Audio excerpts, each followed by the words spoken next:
rewind 5 seconds. Welcome to the last session of the Disability Summit. My name is Jacob Metz, and I had worked for the City of Rochester on accessibility and language access for 2 years. And the initial meeting for this Disability Summit was I saw the City of Madison had done something like it and held it in July to honor Disability Pride Month.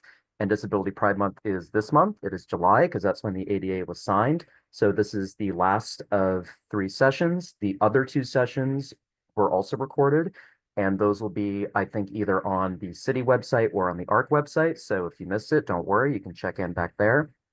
And really, this whole Disability Summit has been meant as an educational opportunity to learn more about accessibility, learn how people are experts on their own experience, and to be able to learn from them about things that perhaps you didn't know before about what it meant to be someone with a disability, live with a disability.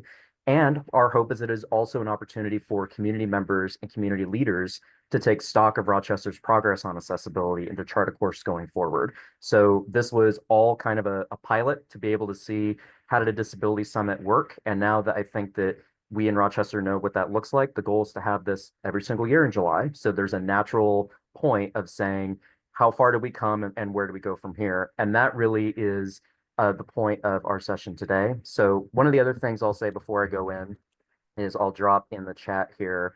We've been trying to get people to enter their response for what they'd like to see the Rochester community do on accessibility by next July. And I just dropped the link for that Google form in this sheet. So please answer, please share it far and wide. That it's our hope that that really can get things going.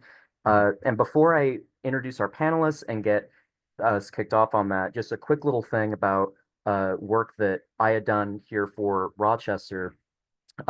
My charge initially was to figure out how do we create some sort of broader baseline on accessibility for the city of Rochester, for the city government. What does that look like? How do we engage with community members to make sure that they know who to go to and we know how to be able, as city staff, or we call each other teammates, to be able to respond to them.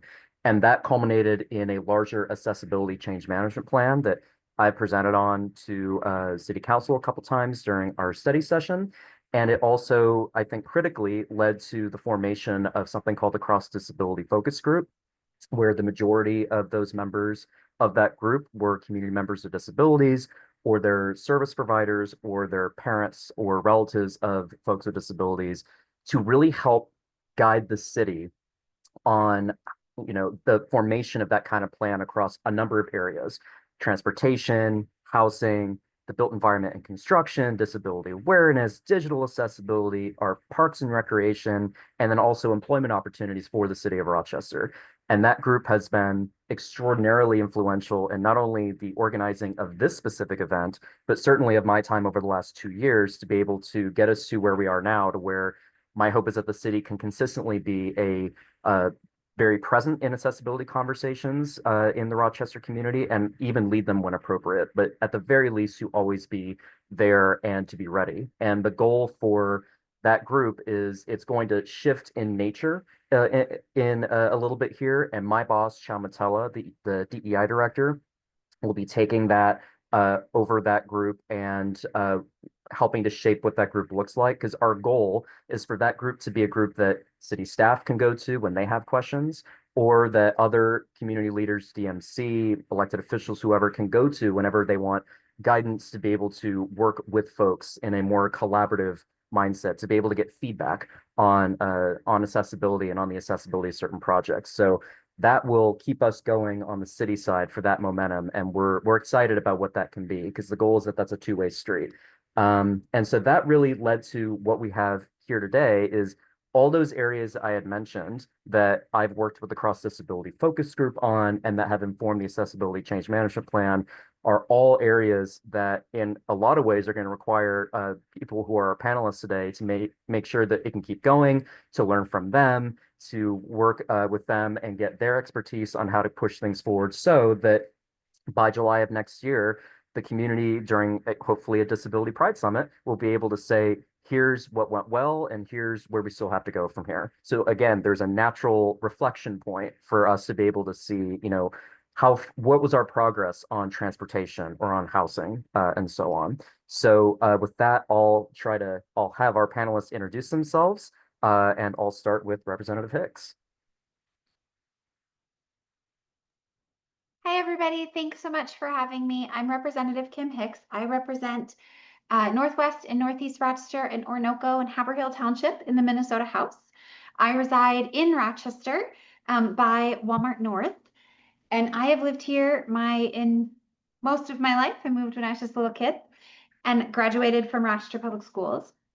I identify as a person with a disability, and I have children who identify as people with disabilities, including the use of some of the services that our state provides. And so I am deeply committed to the accessibility of our city and of our state. And I spent 10 years at SEMSIL prior to going to the Department of Human Services and Disability Services Division, and then subsequently to the legislature. I also was a DSP. I was also a DSP at Cardinal of Minnesota for 19 years. I use she, her pronouns. I am a white lady with glasses and blue eyes and blonde hair. I am currently in my home, coming to you virtually, walking on a walking pad because it helps me focus. Thank you so much. Thank you. And also, I see in the chat, forgive me, that we also wanted to have a quick introductory accessibility statement as well. And Lexi, are you on mic at all at RCTC? Yes, I am. Okay, go for it if you want to give that quick statement, then we can go back to our panelists. All right, thank you so much. So my name is Lexi. I'm the co-chair for the Regional Quality Council on Disabilities. Quick accessibility check. If you need to take care of your needs in any way, whether that's going to get a drink, going to the bathroom, taking a brain break, do whatever is needed to make sure that you're able to participate in a way that's meaningful for you. I understand that no two ways of participation will look the same. Nevertheless, they are all valid. For your comfort, for people that are here today at our watch party, we do have dim lights towards the front for people with sensory differences, and we also have brighter lights towards the back, if that's more your style. We also have some snacks over on the side of the room. If you do need a brain break and you need a sensory room, that will be in the room behind us. That will be sensory room 202, where there's dim lighting as well. If you need a bathroom, that will be out the door. You're gonna head left past the staircase and it will be on your right-hand side. Those are also accessible bathrooms. We have our sign language interpreter here today. And we do have a few different organizations that are tabling outside of the room. And don't forget to make it to our Disability Pride celebration that we're going to be having on July 26th from 4 to 8 p.m. That will be at Boundless Play Space and Activity Center in Rochester, Minnesota. And I'd like to request that all of our panelists could do a visual description for people that are blind or have low vision.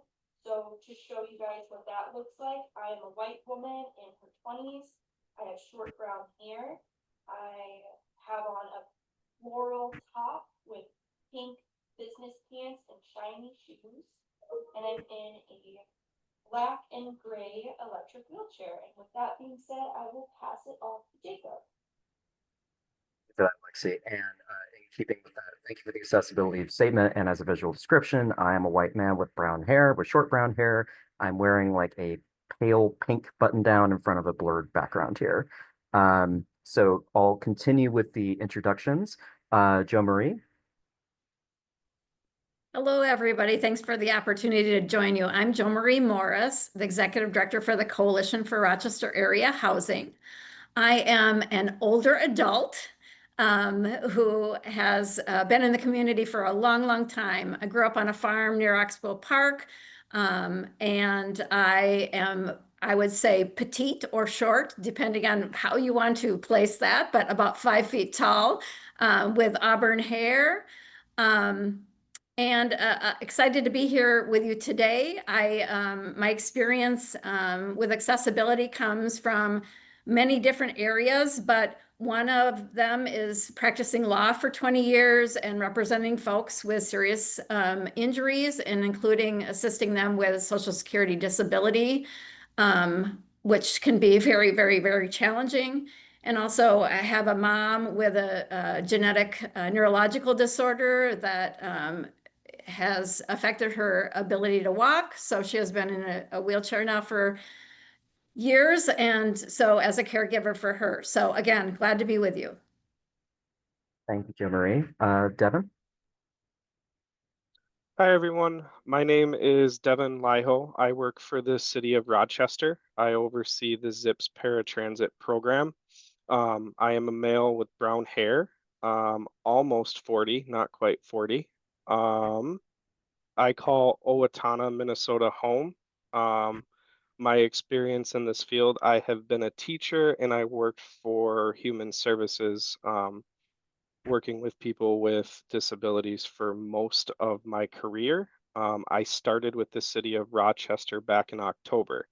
So while I feel like I've been here a long time, I am still learning the city of Rochester and still learning how we can make the ZIPS paratransit service better for the city of Rochester. But I will say, working with people like Jacob, and I know some of the people in the room, it's been a very rewarding experience. So I was pretty excited to come to the event today. So looking forward to it. Thank you. You, Devin. Tyler? Hello, I'm Tyler Spees. I'm a project manager with Public Works for the city of Rochester. Manage a handful of different types of projects, but my main gig is our sidewalk program. I am a white female with brown hair, mid 30s, I guess. And I'm sitting in my office wearing a gray shirt with white dots on it. So I've been with the city for about 10 years. I used to be an inspector in our permit department. Then I kind of moved into writing the permits, and now I'm in project management.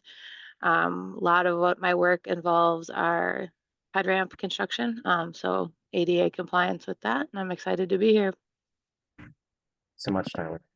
Okay, so we'll open it up. My initially at least the state of play for this is I'm going to ask more specific questions of each of our panelists. And then after we go through all of those, we'll open it up to Q&A for people either on the Zoom call or in room at RCTC. So I'll start with Representative Hicks. I know that there's a lot of conversation about legislation impacting people with disabilities at the state level, which I know, of course, you can intimately speak to, as well as, of course, all the changes in Congress on the federal level as well, and how that can affect people with disabilities in our community too. So while I know that is a huge, broad question for what the state of play on legislation looks like impacting people with disabilities at the state or federal level, just given your expertise, the fact that you are an elected representative, I'm curious if you could speak to your perspective on that and how that will affect people in our community, your constituents, however you want to answer that question for legislation at the state or federal level. Nothing like going broad on my favorite topic. Somebody who Yeah. doesn't need social cues. That's great, Jacob. Okay. I think I would just start by saying that we've made a ton of progress since the passage of the ADA and the Rehab Act, right? But we absolutely are not to full inclusion. We're not to full inclusion in housing. We're not to full inclusion in education. We're not to full inclusion in community. We're not to full inclusion in employment. And there is a concerted effort to roll back that inclusion. For example, the Supreme Court decision last week that allows the executive branch, although they can't technically dismantle the Department of Education, to fire everyone so no one can do the job and review civil rights claims related to IDEA, right? Or Section 504, or the list goes on and on, right? Laws are only as good as enforcement. And if all of the enforcement is rolled back, then we don't have those laws. I worked really hard this year to try to strengthen our human rights law, to create a proactive approach to accommodations across all categories of life. I was not successful getting that across the finish line, but I don't think that work is done. I think that is something we need to do. We cannot rely on the federal laws and enforcement to protect us in Minnesota. We need to have laws that allow us to protect each other and protect our communities. So that's something that I'm working really hard at. The other thing that I think is really relevant in Minnesota specifically is there is an attack on people with disabilities because of what they need and utilize for services. We heard it this year in the budget proposals that came down where we were going to make cuts, right? Special ed, human services. And we heard it last week when the American Experiment was in Rochester, and they are quoted in the Post Bulletin as saying, like, the way to balance the budget is to pay PCAs less and to stop the growth of our waivers and the services that people need. Completely ignoring the fact that those people don't go away just because we make it harder to utilize services. And that is a direct attack on our humanity. It is a direct attack on personhood. It is a direct attack on integration and community living. And so we are going to have to get loud about that. And we are going to have to say no. We are going to have to push back. And the truth of the matter is, no legislator wants to stand up and say, actually, I don't support people with disabilities. I don't. No one's going to tell you that. Everyone's always going to tell you that they support everything. My question is, what are you doing about it? What bills are you authoring? Where are you making money move from or be added to the budget to fund those things? Because just telling me you support people with disabilities without action is not supporting people with disabilities. It's a talking point that you like to have. And those are not the same thing. So to answer your very broad question, there are attacks coming in every direction, from cradle to grave, for people with disabilities. And it's not just services. It is enforcement of civil rights. It is funding for services. It is access to inclusion. It is access to education. And it will not stop unless we get really loud. This last legislative cycle, I was a pain in everyone's katushkas because I had a Post-it note for every committee and how they hurt people with disabilities in their final bills. And every time those bills came up, I told everyone exactly what they were doing to people with disabilities. There are going to have to be hard decisions made because the demographics of our aging population are going to impact the ability to access and find service providers. That's just true, right? So decisions are going to have to be made, but everyone should be making them with their eyes open and knowing exactly what they're doing and not hiding behind talking points and flowery language that makes them feel better. Because that is just true. I appreciate that. And I know that the question was broad. And I know it's like placing the ball on the tee for a state legislator to see where you're going to go with it. But I do appreciate you saying that. And I imagine that for our Q&A that we'll have a little bit later, I'm sure there will be even more specificity. And if our audience doesn't necessarily have that a question specifically on specific legislation, I certainly will too. So we can drill down a little bit further. But thank you for that answer. I do appreciate that. For Jo Marie, I know with the Coalition for Rochester Area Housing, I know that you and that organization have been intimately involved in any conversation about housing more broadly, affordable housing, I think accessible housing as well. And so I'm curious for you, how did you first come to accessible housing as an issue, and how did it become an issue for you, and how did you get involved in it? Yeah, great question, Jacob. So when I first started with the coalition several years ago, first I want to just describe the coalition for folks who might not be familiar. The coalition is really a unique cross-sector community partnership of the City of Rochester, Olmsted County, Rochester Area Foundation, Mayo Clinic, and Destination Medical Center, all coming together collaboratively to fund, to both fund housing affordable that's preserved in our community that's already been created, and also creating new affordable housing in the community, kind of across all spectrums. One piece of the coalition is, and an integral piece of the coalition is the Housing Alliance. And the Housing Alliance is really our community arm of the coalition, where we have community stakeholders come once a month and really help inform our decisions of funding. And so that includes developers, accessibility advocates, nonprofits, architects, folks from the cities, folks from the county, everybody really coming together to really talk about what are the community needs. And in doing so, we also provide some information each session for the Housing Alliance. We did a session about a year and a half or 2 years ago, specifically with SEMSIL, around accessibility, how they do accessibility assessments.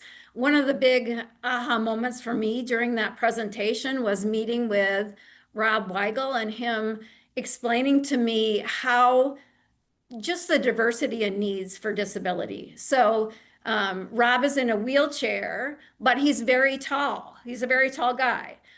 So just because you're in a wheelchair doesn't mean it's exactly the same for you, because you could be very petite like me, or you could be very tall like Rob. And so accommodations and accessibility mean different things uniquely for everybody. So that was really a big takeaway for me.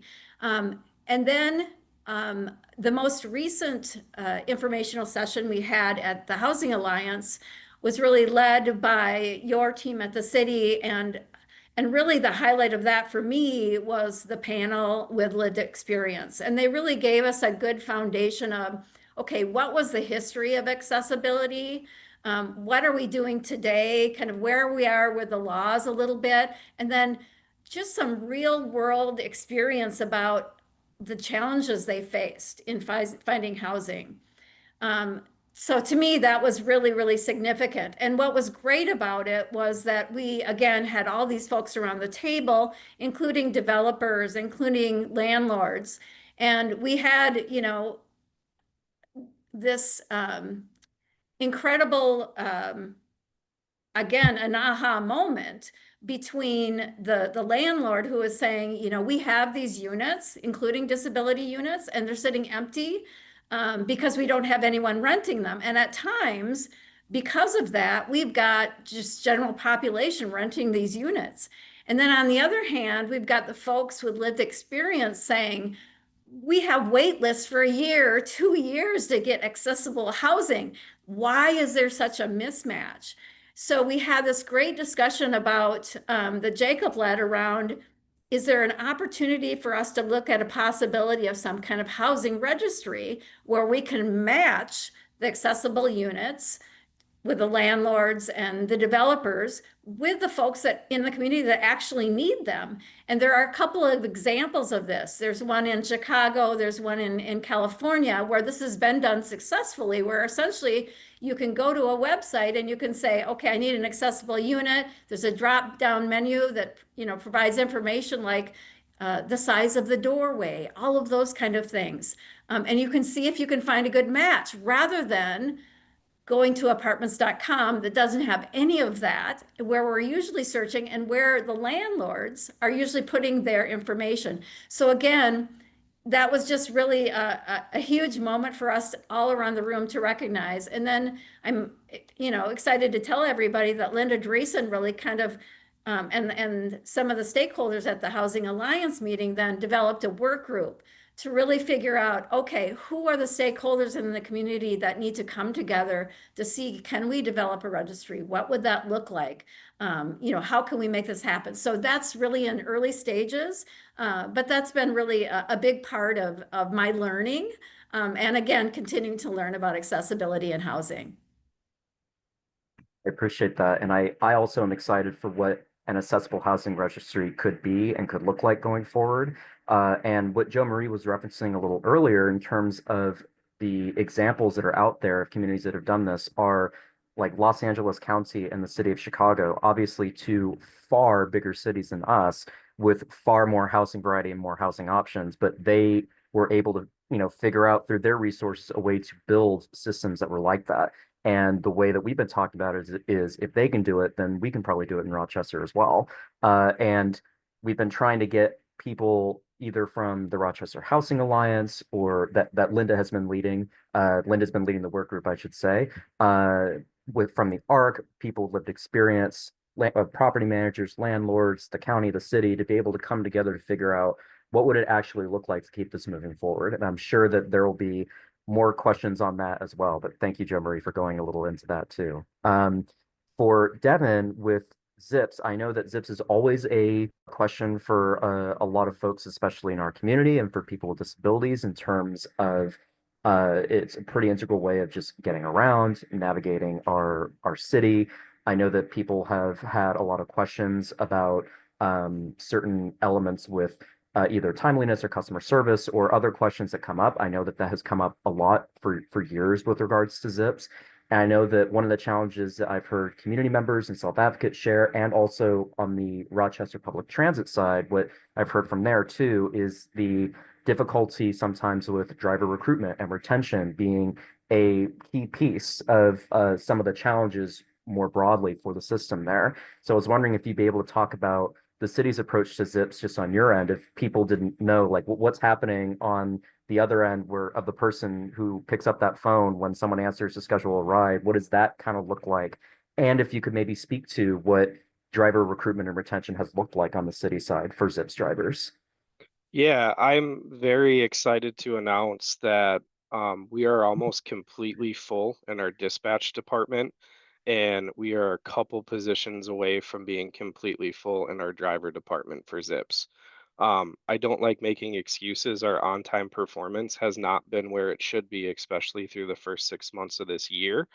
But already in the month of July, I've talked with some people and looking at the metrics, we're starting to make that improvement. And I think it directly ties back to having the staffing force to be able to deliver our service, which is huge.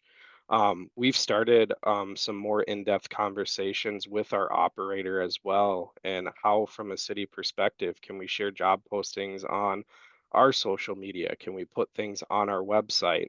Again, I'm not trying to make excuses either, but with me being newer to my role, I finally feel like I'm getting to a point in my role where I have a better understanding of all the ins and outs, what we need to work on, what's going well, what's not. So I think between that and some of the hiring practices that our operator has implemented and us learning through some of our mistakes and some of the challenges, we have a better pulse on it. One thing I will say, I think in the field of human service or care providing, we have seen it affect many different markets since COVID too. And again, not trying to make excuses, but I come from the world of human services, and part of the reason why I left that was the stress every day of finding service providers for people with significant needs and it not being there. So I think that's kind of a common issue that we have across a lot of these service industries of helping people. And that's why, excuse me, why groups like this make me really excited in some of the work that's being done. Again, we have a long ways to go. We have a lot of improvements still to make on the paratransit side, but I do strongly believe we're heading in the right direction. Which is good to hear. There's that feeling that some other folks within Rochester Public Transit, and that through continuing to build that momentum forward, hopefully more and more community members will feel that as well about their rides or being able to get around. So I'm grateful to hear that we're getting closer to that capacity with on the dispatch side, and hopefully that can also be mirrored on the driver's side, despite some of the challenges with the market dynamics that you were speaking to. Hopefully that can happen. The last little plug that I'll make, I tell everybody, whether it's a positive experience or maybe not the best experience, I ask that you reach out to me in real time too. The more real time information that I have, it's easier to pull what happened, why were we late, and we're able to problem solve more in real time. So I know people have busy schedules, they're trying to get from point A to point B, but that information is really helpful as we try to do better as well. Appreciate you plugging that too, because that's something that I would really want to make sure, and I will say this again towards the end, that the whole goal of all the panelists here and just in general is, yes, that there's momentum on all these issues that we've been talking about over the course of this summit, but also that we invite any and all community members to be a part of those efforts, because that can ultimately make it stronger. So please reach out and go to the Rochester Housing Alliance meetings, or of course, reach out to your elected representatives and really be part of helping to keep this going forward, so that you can be in the Rochester, the accessible Rochester that you actually want to be in going forward. That's the goal, certainly, of all of us. So for Tyler, Tyler had spoken a little bit earlier about how she works in Rochester Public Works and heads the sidewalk improvement program, and has been in charge of that in certain elements of our transition plan as well under the Americans with Disabilities Act. So I think that everyone in the city in a lot of ways is touched by Tyler's work, and I want to give Tyler the opportunity, one, to say thank you for what you do, but also two, if you could speak a little bit on what your work actually looks like with the sidewalk improvement program, and with any questions related to like the ADA transition plan and what that's looked like for you.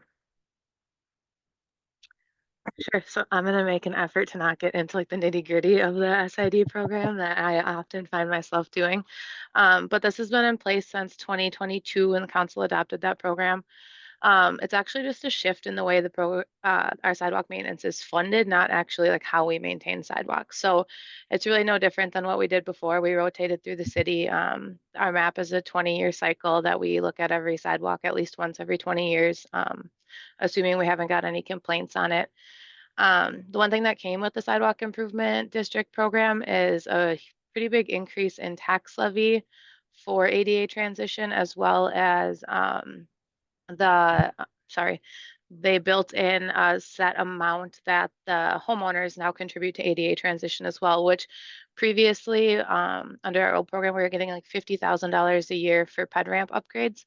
Right now I'm replacing a ped ramp for $8,000 to $10,000. So you can see that wasn't going very far. Over the last handful of years, we have been replacing about 115 ramps each year, which is huge. That gets us on track for our ADA transition. I think it was 2050. Jacob, 2050, we wanted to have all the ramps up to compliance. And this increase in funding has been huge for that. Just with SID alone, we've been executing over like $2 million in sidewalk and pedestrian ramp improvements the last couple of years. And when we do that, I guess we walk, just to give you a little rundown of our program, we have a scheduled inspection area that we walk. An inspector looks at every sidewalk panel in the whole area. And then we defect them with ADA standards. So anything over a 1/4 inch vertical discontinuity, which would just be a tripper, or a 1/2 inch hole or gap, we either grind them or replace them depending what we need to do with that. And then every pedestrian ramp in the whole district or in the whole project area is reviewed, and then we score them all and just pick off the worst of the worst with that. I mean, 115 ramps is a lot, but it's still probably only about half of what's in each project area. So still a long ways to go. But we do have a prioritization system on that. So that was sidewalk program, or the sidewalk improvement district. I know in your email you had asked about TPARs. Did you want me to touch on that a little bit? Sure.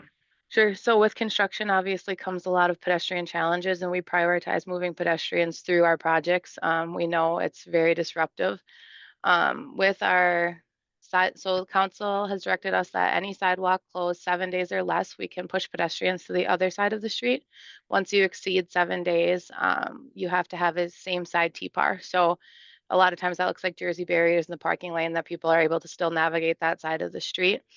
If anyone's been downtown lately, it doesn't necessarily look like this. There are some cases that we can't get TPARs through corridors, and we are detouring pedestrians around blocks when we can't do anything else. That's our last resort, but it does happen. But yeah, I guess, is there anything I missed on that, Jacob? Oh, no, I think that one of the things that I have appreciated when you talked about this, or other folks at Public Works, is the sheer level of what needs to be maintained, and the often more limited funding that is given to this specific purpose. whether in terms of staffing capacity or in terms of the actual funds to be able to do it. So I think hearing that the sidewalk improvement program, to my knowledge and from what I've looked at for my money, is like leaps and bounds better than what we had before in terms of getting to things and making that larger, more far off time target of like having everything transition to like full ADA compliance possible. Like, while I imagine that that is something that very understandably is frustrating to hear because it seems like that's something that is, decades off in the making, it takes a lot to be able to even get it closer and closer and closer to the present day in terms of staffing or money. And I think operating within those constraints and hearing what that looks like on your end is helpful for people to understand if they maybe weren't aware of it before. Sure, yeah. I guess one thing also that I'd like to touch on quick is just I had said that the sidewalk improvement districts are just a shift in how they're funded. So what that looks like is every property in a district pays into the program. So on average, we estimate a residential property will pay $57 a year for this, where our old program, you were solely responsible for the sidewalk maintenance outside your home. So we would see assessments of up to $5,000, right? Like your whole frontage needs to be replaced. They were huge. And now people are seeing a lot less. Now everyone's paying, right? Like if you don't have any work, you're still paying. But I think that speaks to, we say, sidewalks community benefit. And I think that's huge from like an ADA standpoint of, I don't need to just fix my sidewalk for me. I need to fix it for everyone else that's using it. 100%. And that is something that the sidewalk improvement program, like what Tyler just said, actually makes possible and makes the general policy of our community to where it isn't just one person who's stuck with the bill, but everyone's pitching in, which I think hopefully is not only just theoretically, hopefully a better thing where, as Tyler had said, all of us are taking care of it, but it will spread the costs around too. So I have questions to go back around through our panelists because I had prepared a couple of questions here, but are there any other questions from the audience at all before I go into that second round after everyone's spoken? Anything that comes up for people, either in the room or on Zoom?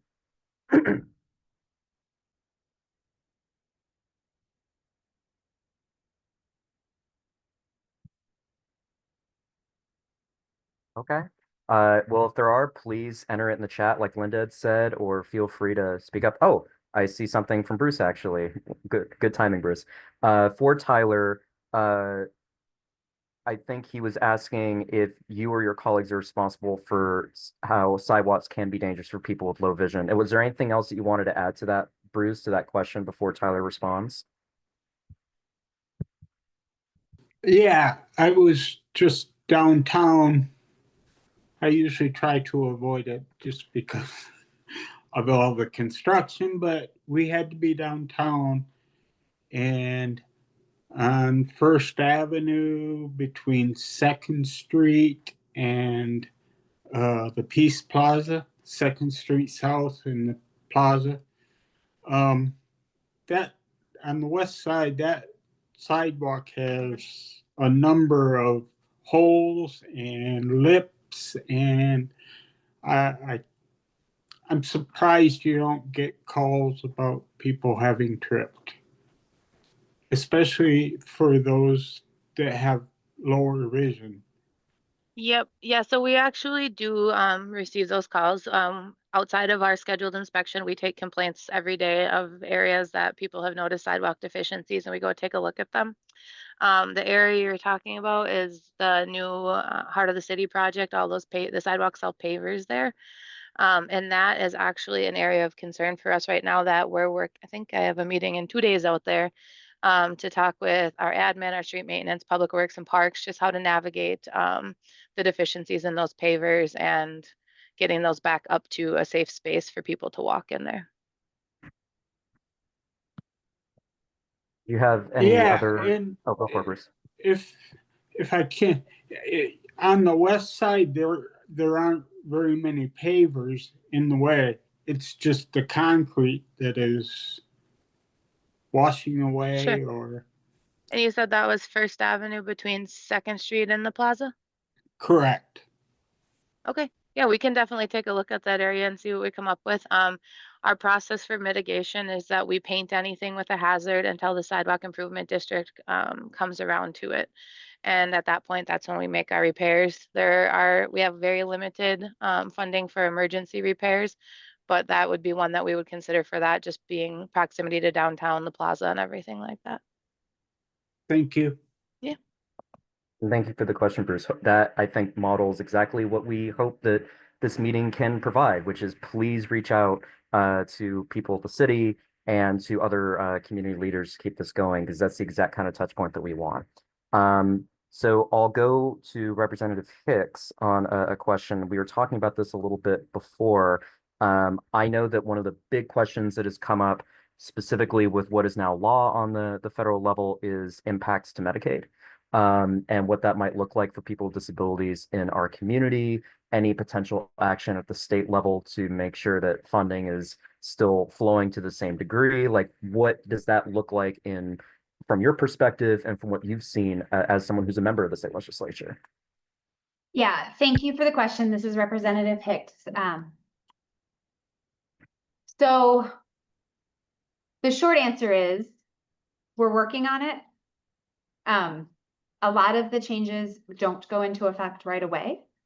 And so there will be some opportunities there to address some of that. I think for me, the thing that is the most concerning about the bill isn't people who are already certified disabled. It's the space between when you become disabled and when you become certified, where now there's going to be these work requirements that are if you can't meet them because you've become disabled, but you haven't gotten through the bureaucratic hoops of certification yet, i.e. Social Security or the SMRT process, you're just not going to have health care in that space. And there's language in the bill around not allowing states to do variances. And I am very, very concerned about what that means for people post disability status. We all know, or many of us who are people with disabilities in this room, that a lot of people who acquire disabilities don't expect to.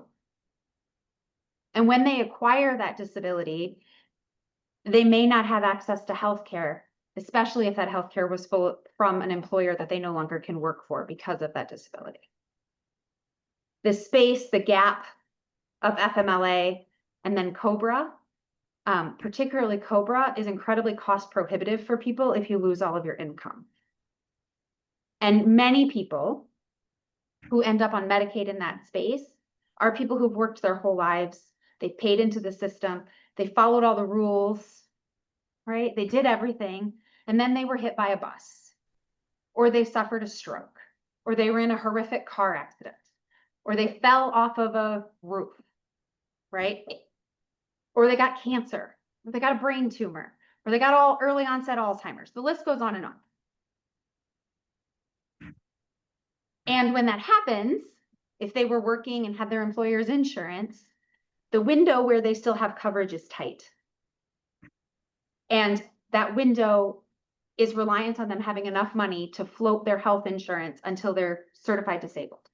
Right now, we have medical assistants that can fill in that space. The way the current bill is written on the federal level, that is not going to be possible. So while it takes Social Security 18 to 24 months to make a decision, we're going to take away people's health care because they can't work because they've become disabled, but they haven't been certified yet by the Social Security Administration.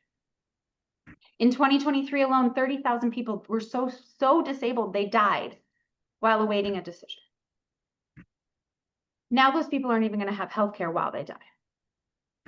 And I am very concerned. And the truth of the matter is, I don't know what we can do as a state because of the variance language that's embedded in that bill. And that not only concerns me, but it makes me incredibly sad.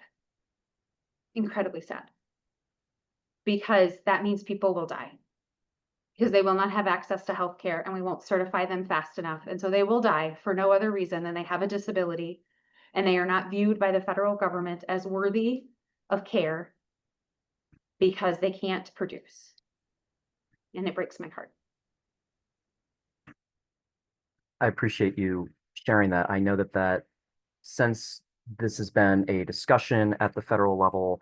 There's been a lot of conversation that certainly I have heard, and of course, not just in Rochester, but across the country about what impacts to Medicaid could look like for people, either from a budgetary point of view, from obtaining health care to waivers, you name it. So I appreciate you sharing that, and I imagine that this will be an ongoing issue that affects people in Rochester and everywhere. And it's certainly something for people to be aware of and to plug into and to have conversations with their elected officials about, especially at the state at the state legislature or your rep to Congress as well, or your senator.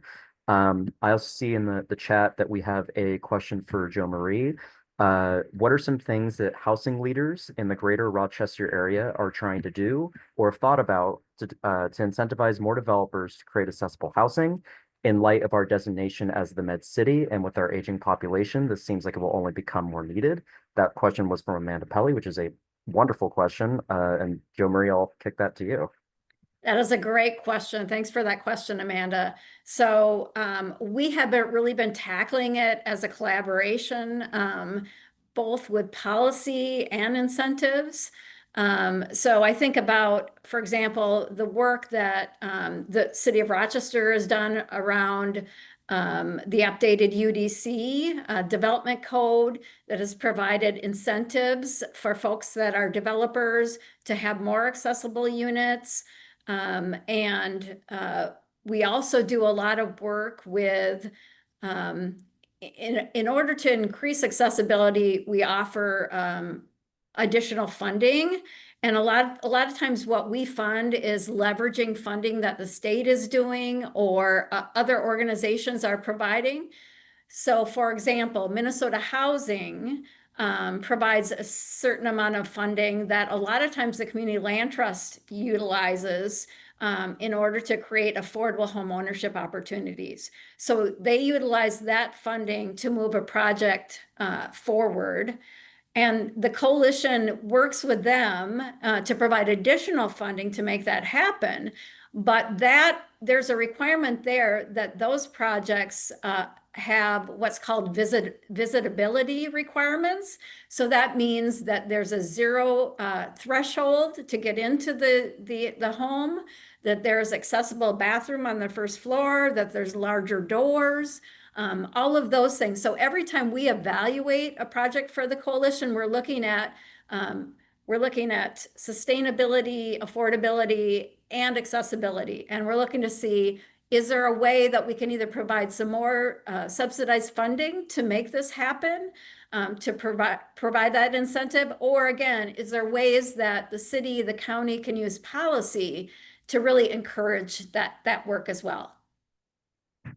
And thank you for that. And I do think that that's a wonderful question and something that is definitely going to be a big part of the push on accessible housing in Rochester going forward, is thinking about the developer side. So yes, thinking about the actual composition of the units and whether, because as I have learned through this whole conversation on housing, people want to know, understandably, if a unit or a home is accessible for them, right? And not just a broad definition of accessibility that might appear in legal code, but just practically, what does it mean for them? So I think that I know that that can be costlier for developers. So figuring out those incentives are going to be key, and I know will definitely be a conversation going forward. So thank you for that question, Amanda, and for the answer that you had there, Jo Marie.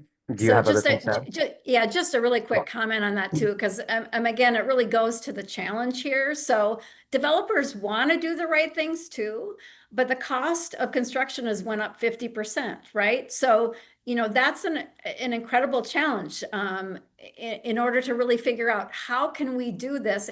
And the reality is, if we can do it in the early construction phase, it'll be a lot less expensive.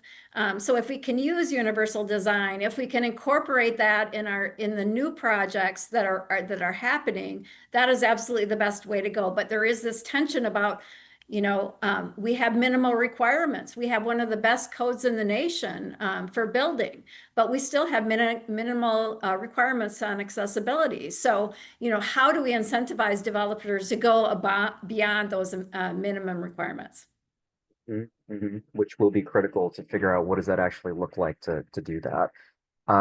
Lexi, I know at RCTC right now had a question for Devin regarding ZIPS and a planning process to make sure that ZIPS could potentially work with Winona and UMR. So Lexi, if you're in the room, do you want to ask that question? If Lexi is in the room currently? Lexi had just recently stepped out of the room, so she's not here right now, but we'll check. I think she's nearby. Okay.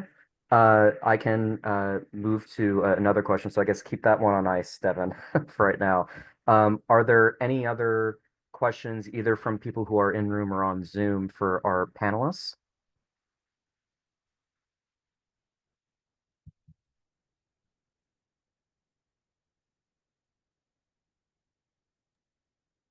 Not from the room at this time. Thank you, though. Okay. And not currently on Zoom. So I do have one last one that can be a larger round robin before we kick it again back to Q&A, which is, something I'm curious what each of your answers are, because it's something that we're interested in. Of course, people who had put on the Disability Summit, people who are involved with trying to figure out how to be part of like the cross disability focus group and keep that going. And again, look to Chamatella, who's the DEI director at the city of Rochester and the city as well, for how to stay involved, and please consider that. But my question is, what would you like the Rochester community to work on regarding accessibility by July of 2026? What would an attainable, accessible Rochester look like a year from now? And I know that there's a lot of things going into that, but that's one of the questions I have for the panelists here. So rather than pick on everyone, I guess we can just popcorn to see if someone wants to answer first on that question. I can. Sure. This is more centered towards the paratransit service, but a lot of the feedback that we get in the research that I've done is technology can be a wonderful thing. There is a lot of technology out there, in my opinion, where we could make the rider experience and also the operations experience a lot better. And what I mean by that is, what a piece of feedback I get a lot, it would be nice to know where our buses are in real time. We're able to do that on our fixed route side. Unfortunately, we are not able to do that on our paratransit side right now. Another example of that is we have hours of operation for dispatch. There's technology out there that is able to take reservations almost through an AI chat format and a phone call format. So reaching a variety of needs that people may have, which I think is really cool. The other thing too is some of our larger medical providers in town, a lot of the new technology will allow the application process to be done online and digitally, while also still being able to accommodate paper, email, fax, any of those things. So to me, as I get more comfortable in my role, is what pieces of technology can we implement to make the experience better? And from an on-time percentage and metrics, a lot of these technology, I can get a lot more useful information with the click of a button compared to a lot of the manual reporting we have to do now. So I see a lot of this technology not only helping the rider experience, but also helping us on the back end, the operations side, do a better job. Sure. I know that's definitely going to be a big thing going forward, something that community members have asked a lot to make sure. So I think that that's a good goal to have. So Representative Hicks or Joe Marie or Tyler, I'm curious what your answers to those questions are. I can jump in. I would say for like my chair is to get that ADA transition plan updated. Jacob, you're familiar with this, but our ADA transition plan is currently from 2013.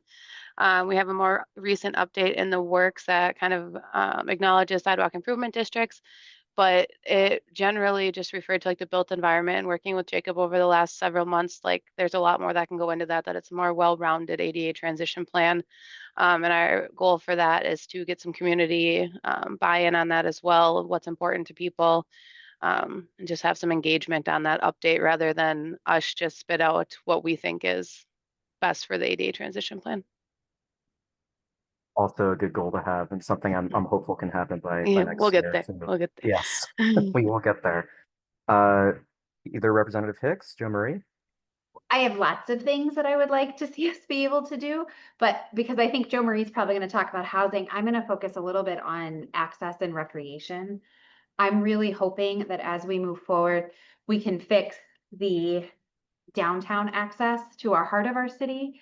And also really look at our parks and figure out how to create a more accessible, welcoming space for everyone. Many of our parks have some accessibility features, but not all of our parks are accessible to everyone. And I think we need to start having those conversations from the beginning, so we aren't creating, well, this is the park where. So all of our parks are accessible. And I'm hopeful that as the city moves forward with additional for additions in our city, whether that be sports centers or additional parks or paths, that be at the forefront of the conversation. That we look at that first rather than an afterthought after we've already made choices and decisions. I really appreciate you saying that as well, because the goal with what we were saying about something like the cross disability focus group and making sure that that can go forward is that that is a good community engagement touch point for city teammates and also for community members to feedback so that it can help city teammates when they're going forward on what, for example, like what Representative Hicks had said about the accessibility of a park or the accessibility of a path, or what accommodations can look like for either Parks and Recreation or for other city programs. So again, a plug to stay engaged with that and be aware of that and to keep an eye out for what that can look like on the city side. And Joe Marie, I'll leave you with that to answer that question as well. Great, thanks. So I would love to see this housing registry happen. I would love to see that happen.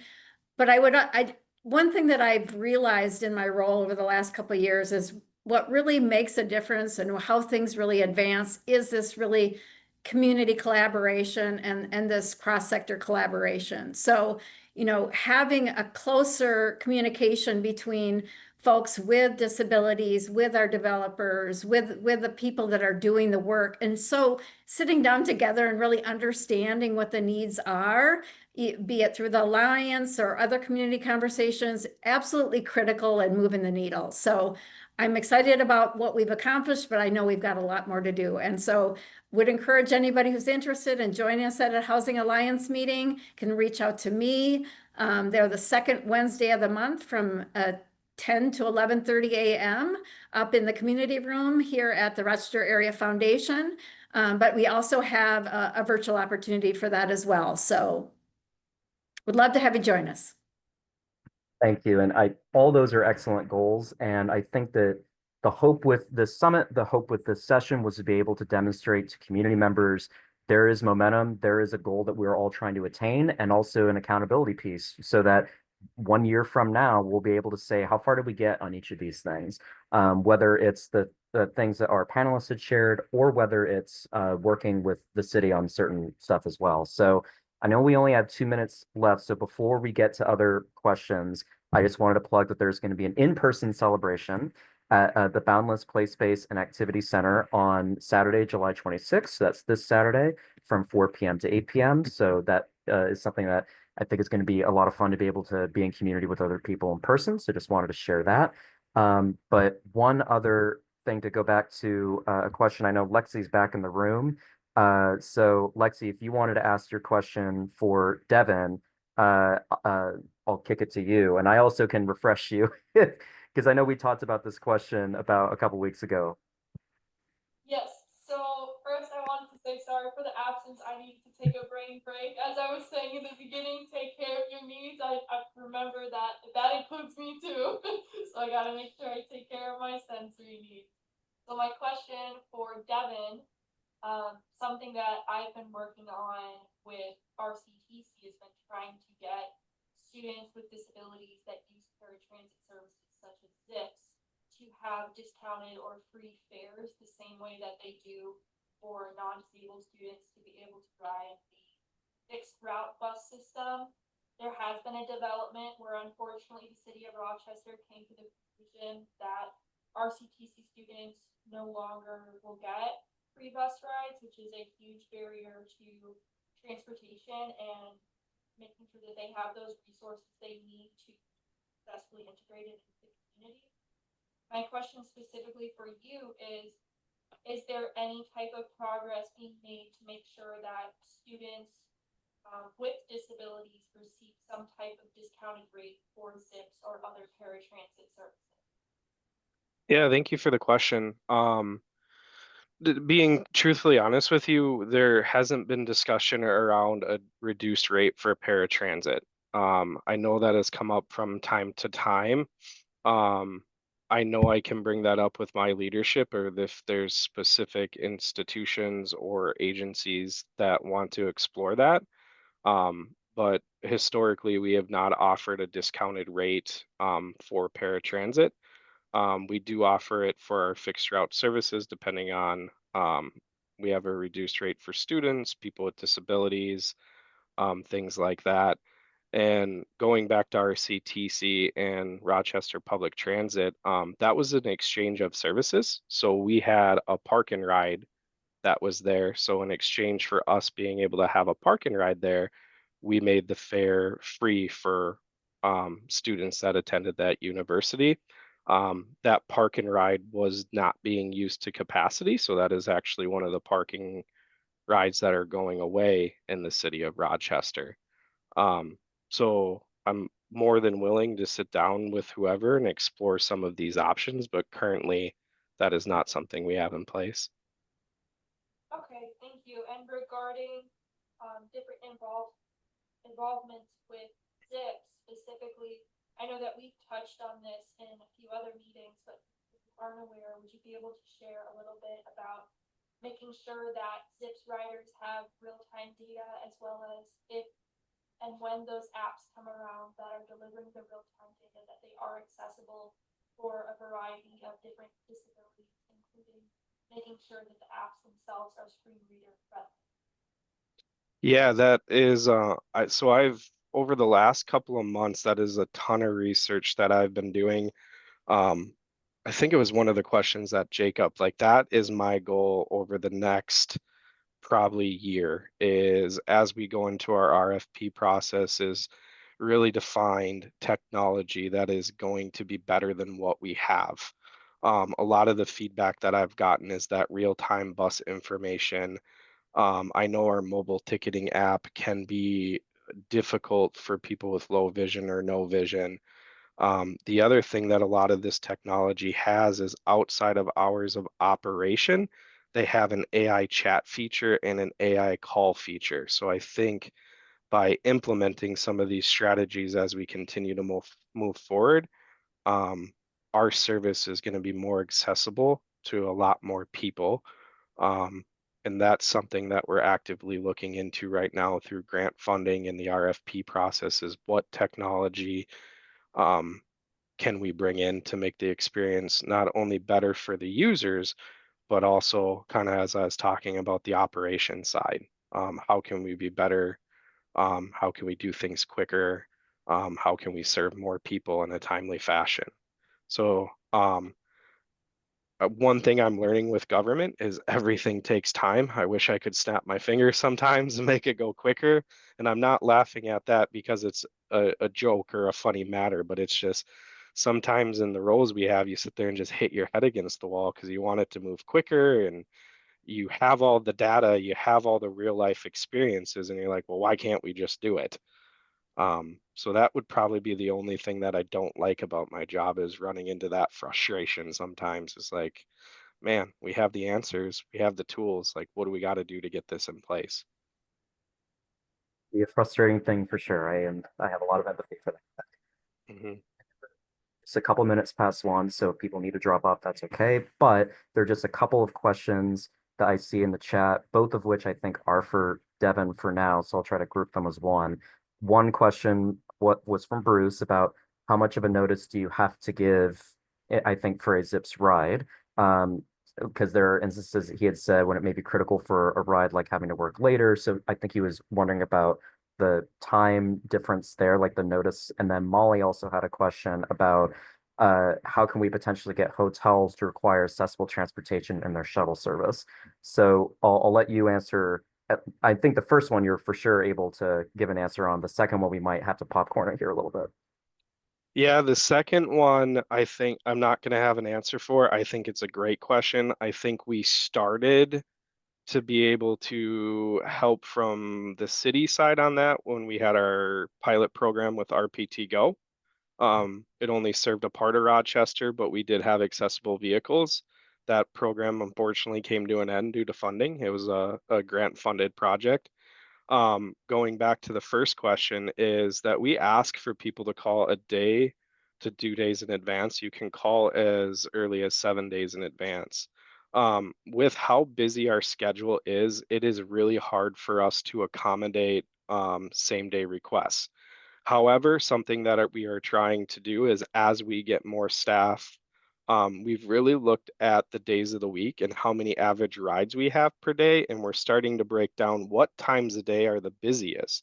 So as we continue to add staff and add drivers, what we're trying to do is have a float driver, especially during some of these busier times. So if an appointment runs late, if there's miscommunication on pickup spot, if there are some of these more emergent same day requests, like how can we be more flexible and accommodating? So those are some of the things that we're working on. We've spent a lot of time really analyzing like what are our busiest days of the week and what time frames are. So I hope that answered your question. There's still more work to be done in that. I'm not saying we've snapped our fingers and fixed the problem by any means. And I hate to keep going back to technology, but the better technology we have, that will also help. It will also give us a better picture of can we pull rides better together. Some of the technology also will give us a better description on rider preferences and modes of mobility. So we're able to better plan our routes as we move throughout the city and pick up people. Thank you for answering that, Devin. And I also see we have one more question from the watch party in room. And do we happen to have a microphone in room at all?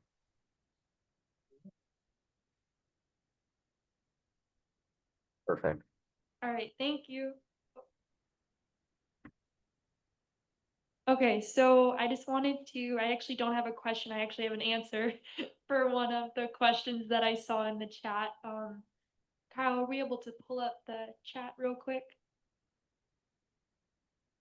It was, I believe it was, yes, Molly Dennis. So I have lived experience with a disability. First, I want to reread the question for anyone that's watching the recording. So the question is, how can Rochester help get hotels to require accessible transportation in their shuttle services? I was told by someone who utilizes a mobility aid that there is just one hotel in town that can accommodate large motorized wheelchairs. Paratransit is great, but limited and requires 24-hour notification, which can be dangerous in emergency situations. So the way that I have navigated this as someone with lived experience as with a disability, so according to the ADA, if a hotel is offering a service that is accessible to non-disabled people, they have to also extend that service to people who have disabilities in a way that's accessible for them. So for example, when I've stayed at hotels that offer a transit, either from the airport to the hotel or from the hotel to a local hospital, the way that I have navigated that is first you call them up and you tell them, I use a wheelchair. I see that you guys are offering this service to non-disabled people. I am someone with a disability and I would like to also receive this service. Because of the ADA, they do have to legally extend that service to you. They will either choose one of two options. The first will be, okay, we can send you an accessible transportation vehicle to where you're at and we can pick you up with a shuttle service. If they say, no, we don't even have an accessible transportation shuttle service, your next step would be you can get an Uber or something that is accessible, save that receipt and send it to them as an invoice. Because like I said, since that service is available to people without disabilities, the same thing has to be extended to you if you have a disability. And I believe in the ADA, I want to say I believe it's section 5, but you would have to look through that. I can try to get back to you on that. but it is spelled out very plain in the ADA that that is something that you can ask for. Thank you for sharing that, Lexi. Thank you. Thank you. That was great. Thank you. So I know that we went a little bit over time here, but I just wanted to thank you all again for attending the Disability Summit. The previous two sessions were recorded. This one was as well. So just wanted to thank you all again for that. And hopefully a takeaway from all this is that we are trying to move in the right direction. And like that is the operative word to me, is that we're trying. Like in just to be as accessible as we can by next year, whether it's in transportation or housing at the state level with the built environment, that there are efforts to move us forward. And there are ways also to stay involved and get engaged, and that we absolutely want that feedback. We want this to be a collaborative process. It's going to be better when lived experience is guiding what we do, and it makes all of our jobs, either as city teammates or otherwise, easier when that's the case. So I really wanted to impress that upon everyone to please stay involved. Please feel free to reach out. That my boss, Chow Matella, who again, the DEI director, is going to be heading the next phase of what that cross disability focus group would look like. So if community members are interested in being involved, don't hesitate to reach out. And also one more plug for the fact that there will be an in-person celebration at the Boundless Play Space and Activity Center on Saturday, July 26th from 4 p.m. to 8 p.m. And Linda had put this in the chat, so I also want to say it again, that a lot of different groups contributed to the summit. The Regional Quality Council, the ARC, ABC, Maxability and Workforce Development, the City of Rochester, and a lot of other people with lived experience and allies. And this was a pilot to be able to see how it went. So hopefully this is something that gives us a really good grounding for how to continue this every single year, so that this can be an event on your calendar every year to expect this in July. So that is certainly our hope. So thank you all again. I really appreciate it. And please feel free to watch the recordings and please stay involved. So thank you again. Jacob, can I say one thing really quick? Of course. Huge thank you to you too. I don't think you get enough credit for the work that you did. We Thank you. will definitely miss someone like you. So good work in everything you did. I know I only touched the surface of the work you were doing for the city, but it's been a pleasure, man, and thank you. Thank you, Devin. I appreciate that. I will echo that. Thanks, Jacob. Thank you, will be Linda. missed.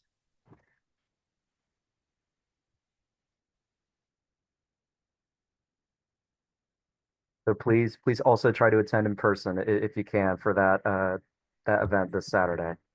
And is there anything else to add at all, Linda? Devin, are we still on for Zips transportation? Yes, All we are. I'm excited that we are able to help with that too. I met with Samuel earlier this morning. You were on my list to follow up with too, Linda. This day has just been a busy one, but we are Nope. all set to go. All right, great to hear. So for those on listening, yeah, there'll be transportation available through Zips to get to the event. Make sure you register. I mean, call Zips. Get on the drop off. Fantastic. Okay. Thank you again, everyone. Have a good Thank rest of your you. day. Good day. Bye. Bye. Bye.